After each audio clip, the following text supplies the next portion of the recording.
ఆంజనేయ స్వామి అనగానే ఎక్కడ లేని శక్తి వచ్చేస్తుంది, ఎక్కడ లేని భక్తి వచ్చేస్తుంది. అలాంటి భక్తి శక్తి అన్నీ ఉండేటువంటి ఆంజనేయ స్వామికి మన దగ్గర అప్పాలు వడలు ఇట్లా అన్నీ పెడుతుంటారు. మరి నార్త్ సైడ్కి వెళితేనేమో జాంగ్రీలు. మరి ఇట్లా వివిధ రకాలుగా పెట్టడంలో ఆంతర్యం ఏమంటారు? ఇది చాలా మనకి ఒక చిన్న కథ తెలియాలి ముందు. చిన్న వయసులో ఆంజనేయ స్వామి వారు అలా పైకి ఎగురుతూ వెళ్ళి సూర్యనారాయణ మూర్తిని మింగాడు అని చెప్తారు. అవునండి. అవునా, పండు అనుకొని అలా వెళ్ళిపోయి మింగాడు. మింగేటప్పటికి ఈ దౌడలు అనేటటువంటివి బాగా ఇట్లా వాచి హనుమ అని పిలవడానికి కారణం అదే అయింది. ఏమ్మా, అయితే రాహు అనుకున్నాడు, ఇదేమిట్రా నేను కదా సూర్యుడిని పట్టుకోవాల్సింది గ్రహణం రావడానికి, ఇదేదో ఇంకో కొత్త గ్రహణం వస్తుంది ఏంటి నాకు తెలియంది, ఇక్కడ రాహుగ్రహణం కాకుండా ఇంకో గ్రహణం ఉండకూడదు కదా అనుకున్నాడు. అనుకుంటే ఇది హనుమంతుడు అని తెలిసింది.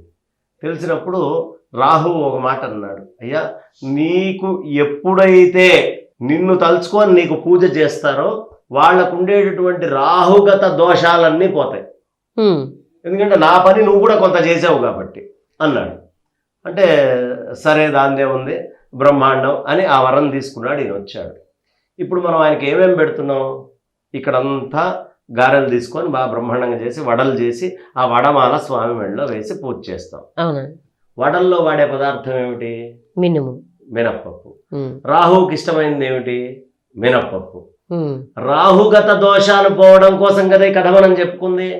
కాబట్టి రాహువుకి సంబంధించినటువంటి దీంట్లో బింబం ఎలా ఉంటుంది? వడ గుండ్రంగా ఉంటుంది, సూర్యనారాయణ మూర్తి యొక్క దీనిలాగా. ఆ మధ్యలో నుంచి రేఖాంశంగా ఒక సూత్రాన్ని తీసుకొని వచ్చి వడలు మాల కింద వేశారు. ఏమ్మా, ఈ గుండ్రం ఒకటి. జాంగ్రీలు ఎలా ఉంటాయి? గుండ్రంగా ఉంటాయి. అక్కడేమో తీపి, ఇక్కడేమో వడలు కొంచెం ఉపగా కాస్త కారంగా రకరకాలుగా చేస్తాం, అల్లాలు గిల్లాలు వేసుకొని. ఇక్కడేమో కొంచెం కారంతోటి కూడినటువంటిది, అక్కడేమో తీపి పదార్థం. కానీ పదార్థము వేరైనా పదార్థంలో వాడే వస్తువు ఏంటి? జాంగ్రీకి మినపప్పు. అంటే రాహువు ప్రీతి కోసం మనం మినపప్పు వాడుతున్నాం. ఎవరైతే మినపప్పుతోటి జాంగ్రీలు కానీ అక్కడ ప్రాంతంలో వాళ్ళకి కారాలు తక్కువ కాబట్టి జాంగ్రీ చేసుకుంటారు. వాళ్ళకి స్వీట్లు బాగా ఇష్టం, అందుకని వాళ్ళు భోగ్ అంటే స్వీట్లే, అన్ని రకరకాల స్వీట్లు చేసి పెడతారు. మన దగ్గర మనకు కొంచెం గారెలు వడలు ఇవన్నీ కాస్త ఇష్టం, కారాలు ఇష్టం, మన నాలిక అది. కాబట్టి పేరు ఆయనది చెప్పుకొని ఈ మినప్పప్పుతోటి దోషం పోవాలంటే మన దగ్గర గారెలు చక్కగా వేయిస్తారు. అది నూనెలో అదే మినప్పప్పును తీసుకొని వెళ్ళి అక్కడ వేయిస్తారు. వేయించి అక్కడ జాంగ్రీ పెట్టినా ఇక్కడ వడలు పెట్టినా రెండిటికి మూల కారణం రాహుగ్రస్తమైనటువంటి దోషాలు ఏవైతే జాతకంలో ఉన్నాయో అది తీసేయడం. కాబట్టి రాహువుకి సంబంధించిన బాధలు ఇబ్బందులు ఎవరికి ఉన్నా ఆంజనేయ స్వామి వారికి వడమాలో జాంగ్రీయో నివేదన చేసి పెట్టడం. అయితే మనకి జాంగ్రీలు చేయడం ఎక్కువ చేత కాదు. ఇక్కడ ఆ వంటకం మంది కాదు. మన వంటకం ఏమిటి? మినప్పప్పు అనగానే మనకు గారెలు గుర్తొస్తాయి. అందుకని ఇక్కడ గారెలు, అక్కడ జాంగ్రీలు పెడతారు. పెట్టి స్వామివారికి ఆ నివేదన చేసి రాహువు వల్ల వచ్చేటటువంటి దోషాలన్నిటి నుంచి మనల్ని మనం దూరం చేసుకునేటువంటి ప్రయత్నమే. అంటే స్వామివారికి వేసిన ఆ వడమాల కానీ లేదంటే జిలేబీ జాంగ్రీ ఏదైతే ఉంటుందో వాటిని మనం తినాలంటారా? తిన వాళ్ళకు అలాంటి దోషాలు మళ్ళీ పోయే అవకాశం ఉంటుందంటారా? స్వామికి వడమాలయంగానే రాహుప్రీతి అయిపోయింది, వడమాల మీకు ప్రసాదం అయిపోయింది. అందుకే అడిగానండి. అంటే వేరే వాళ్ళకి దోషాలు పోయే కోసం పెట్టేది కదా. అట్లా ఏం లేదమ్మా. స్వామికి మీరు నివేదన చేశారు, మీ దోషం కోసం మీరు చేయలా.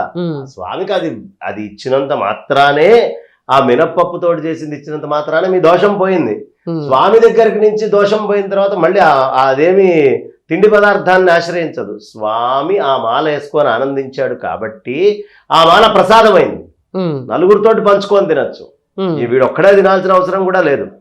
కాబట్టి ఆ వడమాల కానీ ఆ జాంగ్రీ కానీ నలుగురికి పెట్టుకొని ఆనందంగా తిరుగుతూ తినచ్చు.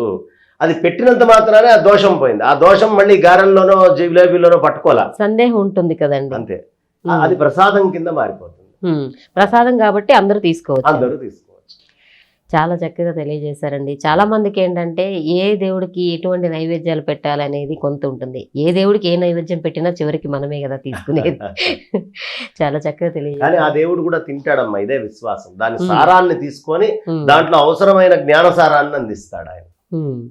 ధన్యవాదాలండి.